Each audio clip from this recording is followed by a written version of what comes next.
اللهم صل على سيدنا محمد اللهم صل على سيدنا محمد.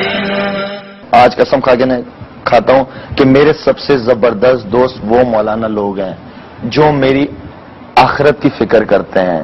وہ لوگ میرے سب سے اچھے دوست ہیں. اس لیے انہیں فکر ہے میری کہ میں صرف دنیا میں پیسہ کمانے یا کرکٹ کھیلنے نہیں آنا ہوں.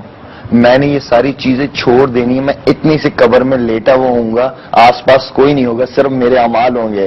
نہ میرے بیگم ہوگی, نہ میرے بچے ہوں گے, نہ باپ ہوگا, نہ ماں ہوگا, کوئی بھی نہیں ہوگا میرے ساتھ. صرف میں اکیلا لیٹا ہوا ہوں گا. تو ان کے ساتھ جب میرا ٹائم گزرا 3 دن کے لیے میں ان کے ساتھ حیدرآباد گیا. یقین جب میں 3 دن گزار کے آیا ہوں, جو مجھے پتا چلا کہ شاہد افریدی صاحب جو نماز پڑھتے تھے اس نماز میں تو 8 سے 9 غلطیاں ہیں. مجھے اتنی شرم کہ یار میری نماز میں غلطیاں اس کے باوجود مجھے اللہ دیتا تھا. تو جب میں نے نماز سیکھی ان سے مجھے سمجھ آئی نماز, تو میری نماز بھی ٹھیک ہوئی, میری نماز میں عاجزی بھی آئی. میں نماز اب آرام سے ٹھہر کے پڑھتا ہوں, مطلب کے ساتھ پڑھتا ہوں کہ میں نماز میں پڑھ کے آ رہا ہوں. ہم نے تو ایک چیز بچپن سے سیکھی ہے نا, رٹا لگایا, الحمدللہ پڑھ لیا, ثنا پڑھ لیا, درود شریف پڑھ لی, کو پتہ نہیں کہ اللہ سے بات کیا کر رہے ہیں ہم. نماز کا مطلب تو یہ ہے کہ اللہ آپ کے سامنے آ جاتے ہیں. ٹھیک ہے, جہاں آپ سجدہ لگاتے ہو تو اللہ کے آپ قدموں میں سجدہ لگا رہے ہوئے ہوتے ہو. ٹھیک ہے نا. تو آپ جب نماز پڑھ رہے ہوتے تو آپ کو پتہ تو ہونا چاہیے کہ آپ پڑھ کے آ رہے ہو اللہ کے سامنے. یہ چیزیں آپ کو سیکھنے کو ملتی ہیں. ہم تو خوش ہیں بھائی ہم 5 وقت نماز پڑھتے ہیں, ہمیں پتہ نہیں ہم نماز میں پڑھ کے آ رہے ہیں. تو یہ چیزیں آپ کو سیکھنے کو ملتی ہیں وہاں پہ. اور بڑی چیزیں, دین ہمارا صرف نماز پہ ختم نہیں ہوتا, اور بڑی چیز ہے. تو اس 3 دن نے میرے خیال میں میری زندگی بدل دی ہے. نہ میری کوئی خواہشات ہے اب. ٹھیک ہے نا, اللہ نے میری خواہشات ہی مار دی.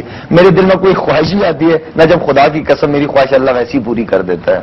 اور میری زندگی اتنی سکون سے اب گزر رہی ہے, اتنی مزیدار زندگی میری گزر رہی ہے کہ آپ سوچ ہی نہیں سکتے ہیں. اس کا مطلب ہے کہ دین نے تو آپ کی زندگی پہلے سے بہتر کر دی.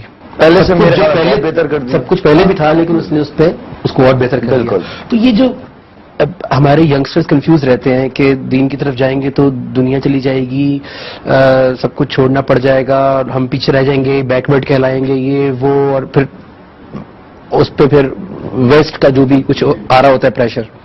جبکہ قرآن مجید میں ہم سب دعا کر رہے ہیں. بچپن سے ہم نے والدین کو دیکھا, ہم سب جانتے ہیں کہ ہم دعا کرتے ہیں اللہ سے ربنا آتنا فی الدنیا حسنۃ وفی الآخرۃ حسنۃ. ہمیں دنیا بھی حسنہ بیسٹ چاہیے اور آخرت بھی بیسٹ چاہیے, وقنا عذاب النار. جبکہ ہم اللہ سے دونوں چیزیں بیسٹ مانگ رہے ہیں اور اس کے دین کے ذریعے ہی مانگ رہے ہیں, اس آیات کے ذریعے ہی مانگ رہے ہیں. تو اس کا مطلب ہے دین میں دونوں چیزیں ہیں. وہ آپ کو دنیا بھی بیسٹ کرنا بتا رہا ہے اور اس کا جو آخرت ہے وہ بھی بیسٹ کرنا بتا رہا ہے. تو پھر یہ کنفیوژن کہاں سے آیا کہ ینگسٹر اور پڑھے لکھے لوگ وہ دور ہو گئے؟ بس سوال پوچھا نا جو آپ نے. میں کوئی اگر آپ کے سامنے بیٹھا ہوں, میں یہ باتیں کر رہا ہوں, اس کا مطلب نہیں ہے کہ میں بہت ہی نیک آدمی ہوں یا بہت ہی. میرا اس ٹائم لگانے سے تھوڑی سی میرا سوچ چینج ہو گئی, تھوڑا دل چینج ہو گیا. ٹھیک ہے نا.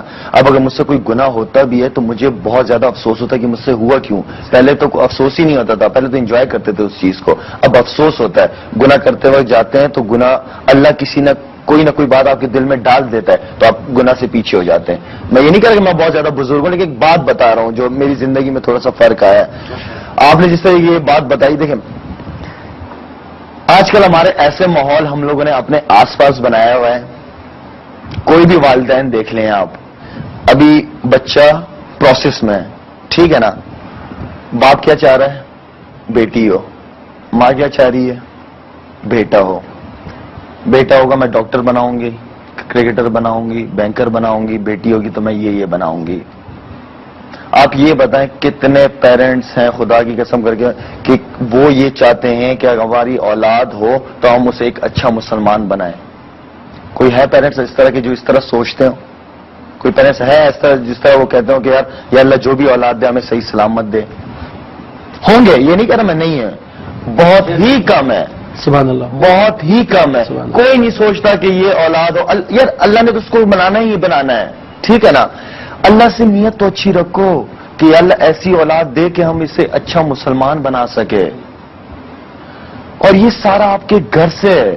ہم اس سے بیسک چیزیں بتاتے نہیں. ہم چاہتے ہیں کہ بس بچہ بولنے لگ جائے تو ہم اس سے ہیلو ہائے کریں, انگلش میں بات کریں تاکہ وہ انگلش سیکھے.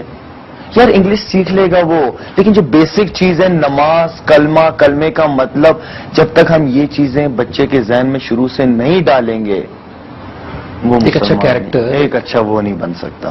نہ وہ اچھا اولاد بن سکتی ہے اگر اس کے ذہن میں شروع سے ہم نے ڈاکٹری کا اور دوسری چیزیں ہیلو ہائے کے چکروں میں اس کو پڑھوا دیا نا, تو وہ اچھی اولاد نہیں بن سکتا. تو اس کا مطلب ہے دین جو ہے وہ کیریکٹر بلڈنگ کے لیے ایک پورا ماحول دیتا ہے. بالکل. جو گھر سے شروع ہوتا ہے, جس میں والدین بھی ہوتے ہیں, ایک سوچ دیتا ہے. بالکل. اور آپ کی ماشاءاللہ مجھے بڑی خوشی ہو رہی ہے کہ, اور ہمارے ناظرین بھی بہت خوش ہو رہے ہوں گے, آپ کی جو سوچ ہے وہ جو غور و فکر ہے اس کے اوپر میں قرآن مجید سے ایک حوالہ کوٹ کرنا چاہوں گا. سورہ انفال ہے 8, اس کی 29 نمبر ورس میں اللہ تعالیٰ فرماتے ہیں کہ یا ایھا الذین آمنوا, اے وہ لوگوں جو ایمان لائے ہو, ان تتقوا اللہ, اگر تم تقوی اختیار کرو گے. کیونکہ جب ہم غور کرتے ہیں, سوچنا شروع کرتے ہیں, تو ہماری کانشیسنیس, ہمارا تقوی بیدار ہوتا ہے. تو ان تتقوا اللہ, اگر تم تقوی اختیار کرو گے, یجعل لکم فرقانا, تو میں تمہارے لیے فرقان بنا دوں گا. اور فرقان ہم جانتے ہیں وہ نعمت ہے جو صحیح اور غلط کی تمیز ہمیں بتاتی ہے قرآن مجید کے روپ میں. یجعل لکم فرقانا, ہم تمہارے لیے فرقان بنا دیں گے. ویکفر عنکم سیئاتکم, اور تم سے تمہاری برائیاں دور کر دیں گے. ویغفر لکم, اور تمہیں بخش دیں گے. واللہ ذو الفضل العظیم. تو یہ تمام جو نعمتیں ہیں کہ فرقان ملا زندگی میں, صحیح غلط کی تمیز شروع ہو, اس کے بعد برائیاں دور ہونا شروع ہو ہماری لائف سے, ہماری بخشش شروع ہو, اور ہم پہ اللہ تعالیٰ کا پھر فضل عظیم ہونا شروع ہو جائے. تو یہ پورا پیکج کہاں سے شروع ہو رہا ہے؟ ان تتقوا اللہ, اگر تم تقوی کرو گے, اگر تم غور و فکر کرو گے, سوچو گے. تو ناظرین, ہمارے پاس یہ اتنا بڑا خزانہ ہے, اللہ تعالیٰ کی کتاب, اللہ تعالیٰ کی نبی کریم صلی اللہ علیہ وسلم کی پریکٹیکل لائف احادیث کی صورت میں, اور شاید میں جس طرح کہا وہ لوگ جو اللہ تعالیٰ کو جنہوں نے لائف ڈیووٹ کر دی ہیں, جو اپنی زندگی میں لے کے چل رہے ہیں, کیونکہ بغیر ماحول کے, بغیر ایٹماسفیئر کے کوئی بھی چیز آپ اڈاپٹ نہیں کر سکتے. اچھا کرکٹر بننے کے لیے بھی آپ کو اچھے کلب میں اچھی لوگوں کے ساتھ کھیلنا پڑتا ہے. بالکل. تو اچھا مسلمان بننے کے لیے بھی آپ کو ضرورت ہے ماحول کی. شاید آپ نے بہت ساری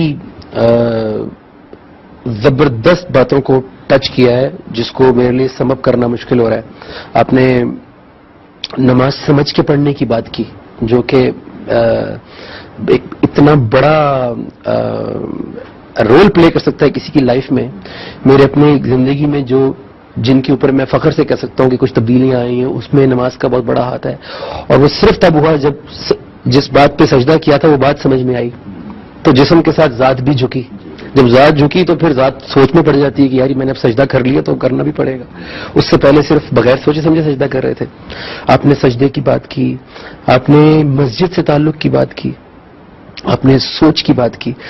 مسجد کا کانسیپٹ ہمیشہ سے یہی تھا کہ ہر فیلڈ سے لوگ جائیں گے مسجد میں, کیونکہ جب میں اکیلا پڑھتا ہوں نماز تو میری لمیٹیشنز ہیں, مجھے چند آیات یاد ہیں, چند سورتیں یاد ہیں, ٹھیک ہے, میں حافظ نہیں ہوں, بہت سارے لوگ حافظ نہیں ہوتے, اور مجھے اپنی زندگی سے کچھ آیات کی روح مل چکی ہے جس کو میں اپنی نماز میں پڑھتا ہوں, اس کو مینٹین کرنے کی کوشش کرتا ہوں, لیکن مجھے آگے بھی بڑھنا ہے. مسجد کا کانسیپٹ یہ تھا کہ میں مسجد جاؤں گا, وہاں پہ وہ لوگ ہوں گے جو مجھ سے بہت آگے ہیں مرتبے میں, درجات میں, جو اس سے گزر چکے ہیں فیز سے. اچھا, وہاں پہ ایک ڈاکٹر بھی آئے گا, انجینئر بھی آئے گا, فوجی بھی آئے گا, کرکٹر بھی آئے گا, ایکٹر بھی آئے گا, وہ تمام لوگ جو اللہ کو ڈھونڈ رہے ہیں, جو اپنی زندگی کو امپروو کرنا چاہتے ہیں. اور جب وہ سب اکٹھے ہوں گے اور ایک میسج پڑھا جائے گا نماز میں, اور جو سب کے کانوں میں جائے گا, اور سب سجدہ کر کے جب اپنی اپنی فیلڈ میں جائیں گے تو اس میسج کو جا کے اپلائی کریں گے. کرکٹر گیا, اس نے جا کے اپنی ٹیم کے ساتھ تعلقات بہتر کیے, اس نے اپنی اپنی چیزوں کو کنٹرول کیا, فوکس کیا. ڈاکٹر گیا, اس نے جا کے اپنے سٹاف کے اوپر کام کرنا شروع کیا, اپنی پرسنل لائف پہ کام کیا. فوجی نے جا کے اپنی بٹالین سے خطاب کیا کہ ہمیں یہ کرنا ہے, یہ کرنا ہے. پولیس مین نے اپنا کام کیا. تو یہ تمام جو مسجد کا جو سب سے بڑا جو کہتے ہیں اتنے گناہ ثواب ہے, اسی وجہ سے ہے کہ سب کو کلیکٹو سننے کو ملتا ہے اور سب جا کے کنٹریبیوٹ کرتے ہیں سوسائٹی میں. تو یہ کیا ہوا کہ ہم جب مسجد سے باہر نکلے تو میں واپس اپنی فیلڈ میں چلا گیا, وہ واپس اپنی فیلڈ میں چلا گیا, اور جو لوگ مسجد میں بیٹھے تھے میں ان کے اوپر ساری ذمہ داری چھوڑ کے آ گیا کہ یہ دین کو آگے لے کے چلیں گے, میرے بچوں کو بتائیں گے یا بتائیں گے. کیا میری بھی ذمہ داری تھی؟ اور جتنے لوگ مسجد میں آئے تھے ان کی ذمہ داری تھی کہ وہ بھی دین کے لیے سوچو فکر کرتے اور فکر کرتے اس کے لیے علم حاصل کرتے. حضور اکرم صلی اللہ علیہ وسلم کے بعد کوئی اور پیغمبر نہیں آئیں گے, وہی ہمارے آخری پیغمبر تھے. ہم لوگ حضور اکرم صلی اللہ علیہ وسلم کی امت ہی ہیں, ٹھیک ہے نا. مجھے آپ کی فکر ہونی چاہیے, آپ کو میری فکر ہونی چاہیے, مجھے اس بھائی کی فکر ہونی چاہیے, اس بھائی کو اس بھائی کی فکر ہونی چاہیے. ہمیں آپس میں ہی ایک دوسرے کی فکر ہونی چاہیے. ہم جب مسلمان جب قرآن